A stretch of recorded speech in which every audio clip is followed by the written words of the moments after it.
Wow, 2 more fires. This thing really does start the fires pretty good. Alright, don't have to worry about that guy. Traverse time would have really helped here. And maybe the rudders would have helped here dodge these torpedoes. Well, we'll see if we can do it. No, no, no, no, no, no. Ooh.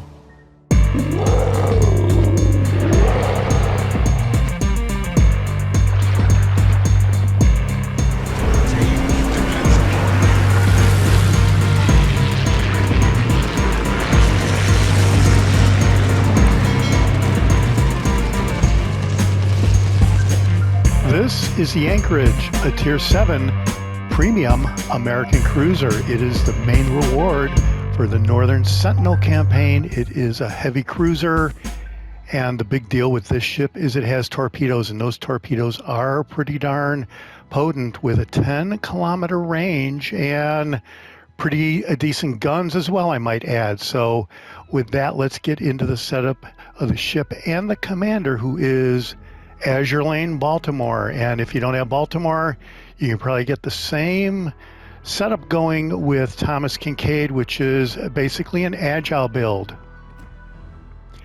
Base trait is adaptive tactics, and this improves the rudder shift time, and this is an inspiration for a great number of other cruiser commanders that want to have a better rudder shift time. Inspirations is Norman Scott Directed Impact, which improves the cruiser main battery shell grouping. And then I have Yamamoto for Right Through, which improves the cruiser's AP shell penetration multiplier. And you can see that I did not double up on inspirations here to enhance the rudder shift time even further. Otherwise, the rudder shift time would be greater than what you're going to see once we get down to the specs for the ship. Burn It Down XXL is the first skill, which improves the fire setting chances. And then I went with Igniter, which improves the fire setting chances yet again. And the Anchorage with the Baltimore commander does start fires pretty darn efficiently. And then the unique skill here is the AP Solution Ammunition, and this improves the cruiser armor-piercing shell penetration multiplier and the cruiser's armor-piercing shell fuse time. A longer time leads to lower chances of a Citadel hit, but you do not overpen as much as before. Then I went with Steer Clear for the last skill, which improves the rudder shift time and the steering gear repair time. And then for the legendary skill, I went with Refill Station, which improves the cruiser main battery reload time. And the special effect is the cruiser main battery range is improved by 10% when the special effect is active. And to make that happen, you have to be within 1.5 kilometers of an allied ship, and that is at legendary rank 1. I probably should rank this commander up even further, and you can go all the way up to 3.5 kilometers radius to an allied ship to activate the special effect. All right, and then the upgrades for the Anchorage. I went with Main Battery Mod 2, which improves the main battery traverse speed with Agile build. I want to keep the guns on target. Ships seem pretty accurate, and that's why I did not go with Aiming Systems Mod 1. Second upgrade is Propulsion Mod 2 to get underway a little quicker. I didn't really need the steering gear option here at this point. We will use that on the next upgrade slot, and this is Steering Gears Mod 3. Rudder shift time is improved by 40%, and the steering gear repair time is improved by 80%. And then here I went with Main Battery Mod 3, which improves the main battery reload time by 10%, and main battery traverse speed is lowered here. So that is another reason why I went with the upgrade slot number 1 to improve the traverse time here, is because we took a hit on the 4th upgrade slot right there. Loadout ammunition is high explosive shells, armor-piercing shells, and torpedoes, which we'll get into in a minute. Damage control party consumable duration is 5 seconds, reloads every 57 seconds, and there's an unlimited number of those consumables. The second consumable is either sonar or fighter. I went with the sonar. Torpedo detectability is 3.1 kilometers. Ships is 4.4 kilometers, duration is 96 seconds with a reload of 171 seconds, and there are 2 of those consumables. Here we could either go with the smoke or the AA defensive fire. I went with the smoke generator. Duration is 30 seconds. Dispersion is 104 seconds, reloads every 152 seconds, and there are 2 of those consumables. Then there are 2 repair party consumables, which partially restores ship's HP by repairing any light damage at the rate of 250 hit points per second. Duration is 28 seconds. It reloads every 57 seconds, and there are 2 of those consumables. And here I've got the boosters maxed out, but that could change depending on the match. The ship comes with an Anchorage flag, which is pretty cool, so I've got that going. And the ship does come with a Type 9 Premium Permanent Camouflage. Sea detectability range and incoming fire dispersion is 4.5% respectively. And the stats, survivability hit points is 41,800. Armor is 6 to 206 millimeters. You really don't want to get hit here. Torpedo damage reduction is pretty much non-existent. Artillery, you have 12 guns.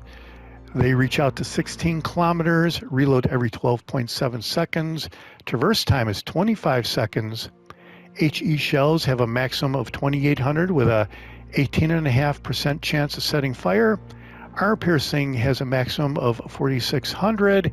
And you have some secondary armaments, so you want to remember to target the secondary when you're out, target the ship with your secondary armament when you're out in a match, even if you're in a cruiser. It doesn't have to only be battleships. Torpedoes, you have 2 launchers of 4 torpedoes each. They reload every 87 seconds. Maximum damage is pretty good at 19,033. Range is 10.5 kilometers, which is awesome. Speed is 66 knots, which is okay. Next is the AA defense. And you can probably clear the sky with the Anchorage. All the American ships seem to do pretty good on defensive AA fire. Maneuverability, maximum speed is 34 knots. Turning circle radius is almost 1 kilometer, which is not that great. But the rudder shift time is cut in half from the default. It's down to 5.6 seconds, and this will make a big difference out there in the match. And with Kincaid, this rudder shift time can go down to 5 seconds. Concealment, detectability range by sea is 12.3 kilometers. Range by air is 7.7 kilometers. And if you're firing into smoke, and that's kind of important since we have the smoke generator going, is 6.5 kilometers. All right, let's check out the armor. I guess the armor does look pretty good. The armor actually is better than the Renown battleship. It's a recent addition there. So yeah, pretty good armor. 27 to 28 millimeter. Can't cause 380 millimeter and lower caliber AP shells to ricochet, and that is just below a 15-inch battleship gun. So, all right, let's remove the armor and take a look at the Citadel. And a lot of orange there, which is good. But, yeah, some of it looks to be above the water. And, yeah, either way, you can get taken out pretty easily if you're focused, or a big-time battleship is taking some shots at you. So, even though we always go through the armor view here, basically be careful and don't go broadside. Overview, superior armor piercing damage. So yeah, the ship does have an above average armor piercing shell damage, sticky shot, reduced ricochet chances, greater chances of penetrating enemy ship armor at sharper angles. So that is awesome. And with that one unique skill of Baltimore, we're going to be looking to see if we can get some Citadels here in the gameplay part of the video. So then the Anchorage is a heavy cruiser design created under the project CAB. The ship outmatched the Baltimore class ships in terms of her size and power, and she also carried torpedo armament. Year of design was in 1940, and it doesn't look like there were any ships in the series. Well, that's it for the setup of the ship and the commander. Let's go out in a standard battle and check out some highlights. All right, we are in Haven, and As you saw in the opening video, the opening scenes, the rudder shift time was really pretty bad, and that was with Scott as a commander. And the reason why I selected him as my first choice is because I have him maxed out at 16.4. So he is my maxed out American cruiser commander, and it did not really help me out at all. All of my matches with Scott as the commander were pretty much felt like I was a sitting duck. So here I went with Baltimore, and I think, as you're going to see in this gameplay, you're going to see that the Agile build really makes a difference, I think anyway. And here, within the first couple minutes, we started 3 fires, and we're staying behind this island. We are in the smoke, and we're just teeing off on that Alabama right there. Here are some torpedoes, and with the default rudder shift time, this might have been a problem to try to get out of the way, but I'm sitting here, and this torpedo is not going to get me. I'm lucky. Sometimes it's better to be lucky than good, and there I was definitely lucky. Didn't have to do anything, and a torpedo simply missed. Well, you're going to see another wave of torpedoes coming in a few minutes, and we are going to need the rudders to help us get out of there. There's a Titan. We got 5 fires now, so we are up to 30,000 damage inflicted, all within the first 3 minutes of the match. So this is looking pretty good.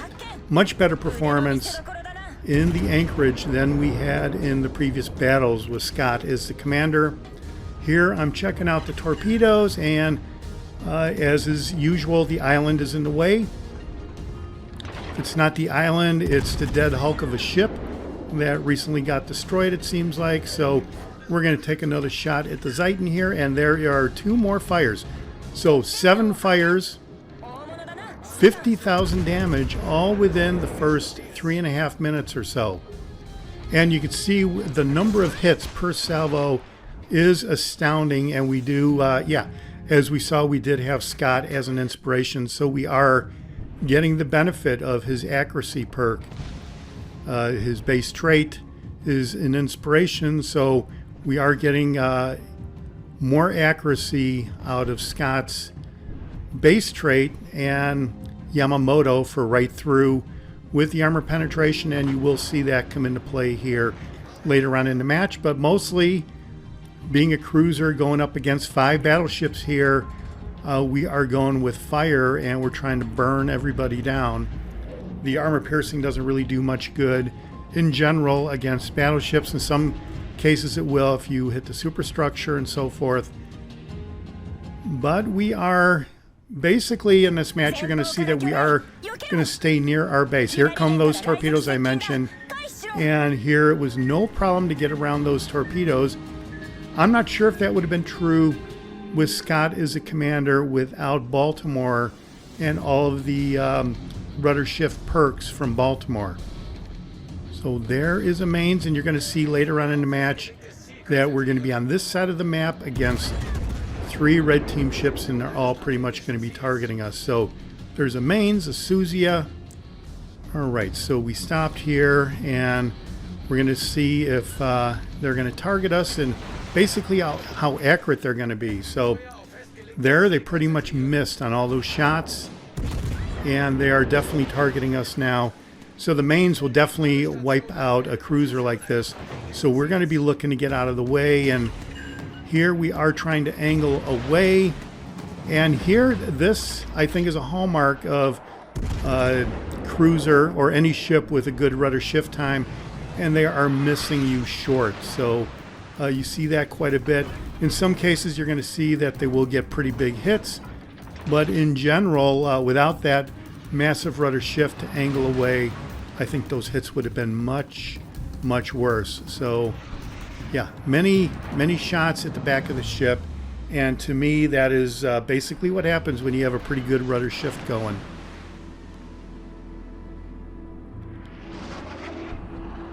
And yeah, we're going to go behind this island.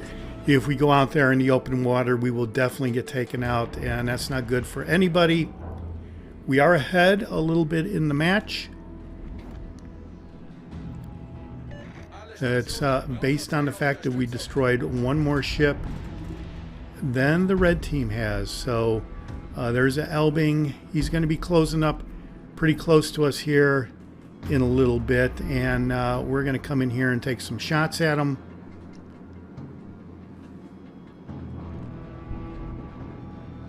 And yeah, there's that Suzia, but it looks like he's occupied with one of my teammates. So there we have an open shot. There is no island indicator right there. And had we have had a little bit better aim, we probably would have inflicted quite a bit more damage. Well, we've got a good shot going here. And this looks like it should pretty well mess him up. And there the Mainz thinks he has us targeted. We do eliminate quite a few hit points from the Elbing right there. And once I realize that they are targeting me, I'm making sure that I have the power going forward so I don't back up into their fire. So that's why I've kept 3/4 power even though I've crashed into the island. And they are still hitting us a little bit. And yeah, there's a lot of guys trying to target us. We do get hit there a little bit, but overall, that's not so bad here. I'm going to hit the smoke, hope that I don't have any torpedoes coming in. The Elbing's torpedoes are kind of slow. Kind of like floating sea mines, I guess. And the smoke does run for a little bit, so it's a little bit like rolling smoke, not quite. But you can kind of create a big smoke screen here. And they are still trying to blind fire us in this smoke screen. There I'm checking out the torpedoes. It's a no-go, so we went with the guns. And so I removed, I shot my HE salvo, then I immediately went to armor piercing. But actually when I saw how much HP was removed from the Mainz, kind of wish I would have stayed with HE, but here, this is going to be no problem taking this guy out, and there is a Citadel, and I got to think that that's from Yamamoto's inspiration. It certainly didn't hurt. And okay, so here's Arpeggio Musashi. It wasn't a Yamato. Arpeggio Musashi, and he is... yeah, we hit him with one ricochet. And he disappeared. So we're going to do a blind fire with the torpedoes, hoping that he comes forward. I don't think he will, though. I think that's more hope than anything else. And yeah, he's just staying there. I guess he was coming forward slightly. The range ticked up from 13.6 to 13.5, so he was closing a little bit. But yeah, so 13 kilometers. And here come the slow torpedoes from the Elbing. So we are going to back up just to make sure that we don't get hit. But I don't think the Elbing has a proper aiming angle on his torpedoes to really get us at this location. Had we have stayed in the smoke, that would have been a little bit different. But it looked like the Suzia is what popped up. And now I'm spotted. I assume it's by the Elbing.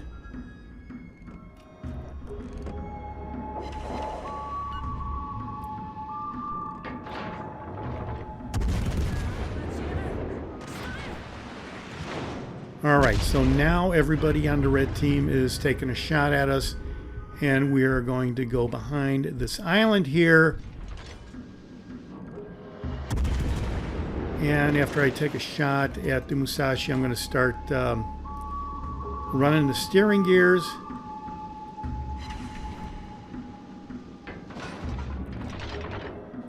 And he's backing up. But this is an even better target for me here with the HE shells. And we're going to be looking to get some more fires as we go around this island. Is it going to happen? And there you go. One more fire. Going to get another shot on him. And we are up to 100,000 damage already on 9 fires. 125 main gun hits. So even at a 12-second reload, we are getting quite a few main gun hits going here. and that fire is going to stay going for a little bit. And the Elbing obviously has perceptive going, or whatever the equivalent of perceptive would be, because he has us located. And he is pretty much going to be chasing us down for the remainder of the match. And yeah, I think that is the Elbing. I can't see him. I don't have any sonar, so this is kind of not a great deal here. But we're going to come around and close up on that Musashi. And yeah, so the Musashi takes a shot because we were spotted by the Elbing. I'm assuming that was the Musashi. But we've closed in enough on the Musashi. Well, it looks like Musashi's guns are facing forward. Could have been his rear turrets, though. But let's see if we can get some more fires here. And yeah, I guess it was the rear turrets because they are taking a shot at us, it looks like. And here, there's some more steering gear action.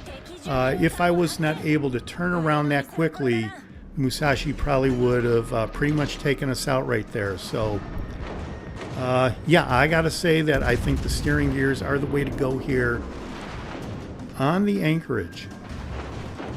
And you can see that we still are getting hit pretty well, even though we have what steering gears we have. So without the steering gears, we would have been absolutely obliterated right here. And we are putting the island between us, the Musashi, and the Suzuya. So it's just the Elbing that's trying to chase us down and take us out. Only have 4,000 hit points left, so if the Elbing does close in, we are pretty much gone. I'm going to figure up to 130,000 damage. No problem maneuvering around these torpedoes.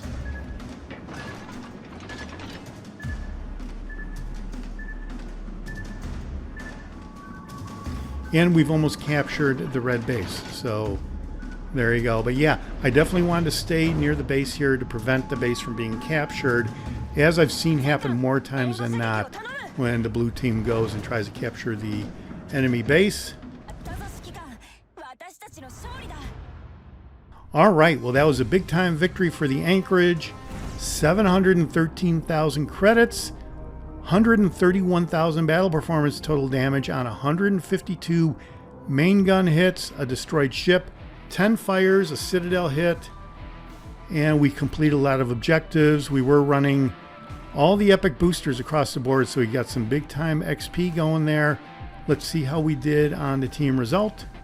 All right, look at that. First place overall with 2,400 XP. Nothing wrong with that. Let's check out the economy tab. Whoa, 610,000 credits by the time it was all said and done. And that is the Tier 7 Premium bonuses in effect right there. Any Tier 7 Premiums are going to get a huge number of credits by the time the battle is done. And all right, well, that's it for the sea trials of the Anchorage. And for me anyway, the Agile route was the way to go with Baltimore. If you don't have Baltimore, check out Kincaid. And if nothing else, you got to see a little bit about the ship. Let me know what you think down below. This is the Jaguar, and I'll see you on the high seas. Thanks for watching. Hit subscribe if you like it.